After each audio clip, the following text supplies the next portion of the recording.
Baghdad کے بازار میں ایک حلوائی صبح صبح اپنی دکان سجا رہا تھا کہ ایک فقیر آ نکلا تو دکاندار نے کہا کہ بابا جی آؤ بیٹھو۔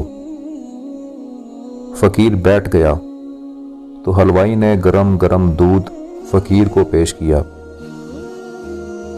فقیر نے دودھ پی کر اللہ تعالیٰ کا شکر ادا کیا اور اس حلوائی کو کہا کہ بھائی تیرا شکریہ، اور یہ کہہ کر فقیر چل پڑا۔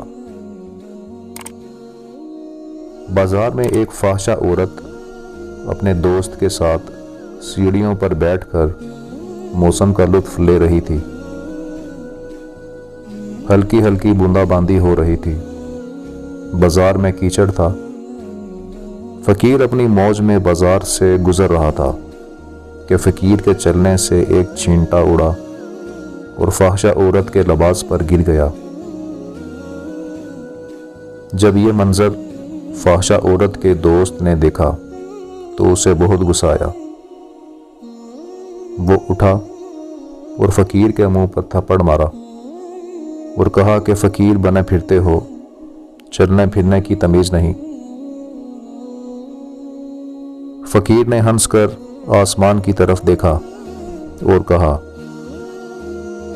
مالک تو بھی بڑا بے نیاز ہے، کہیں سے دودھ پلواتا ہے اور کہیں سے تھپڑ مرواتا ہے۔ یہ کہہ کر فقیر آگے چل پڑا۔ فاحشہ عورت چھت پر چل رہی تھی تو اس کا پاؤں پھسلتا ہے اور زمین پر سر کے بل گر جاتی ہے۔ اس کو ایسی شدید چوٹ لگتی ہے کہ موقع پر ہی فوت ہو جاتی ہے۔ شور مچ گیا کہ فقیر نے آسمان کی طرف منہ کر کے بد دعا دی تھی، جس کی وجہ سے یہ قیمتی جان چلی گئی۔ فقیر ابھی بازار کے دوسرے کونے تک نہیں پہنچ پائے تھے کہ لوگوں نے فقیر کو پکڑ لیا اور کہا کہ بڑے فقیر بنے پھرتے ہو، حوصلہ بھی نہیں رکھتے ہو۔ فقیر نے کہا کہ کیا ہوا میاں؟ لوگوں نے کہا کہ تم نے بد دعا دی اور عورت کی جان چلی گئی۔ فقیر نے کہا کہ واللہ میں نے تو کوئی بد دعا نہیں دی۔ تو لوگوں نے ضد کی اور کہا کہ نہیں، تیری بد دعا کا کیا دھرا ہے۔ جب لوگوں نے ضد کی تو فقیر نے کہا کہ اصل بات پوچھتے ہو تو میں نے کوئی بد دعا نہیں کی، یہ یاروں یاروں کی لڑائی ہے۔ لوگوں نے کہا کہ وہ کیا؟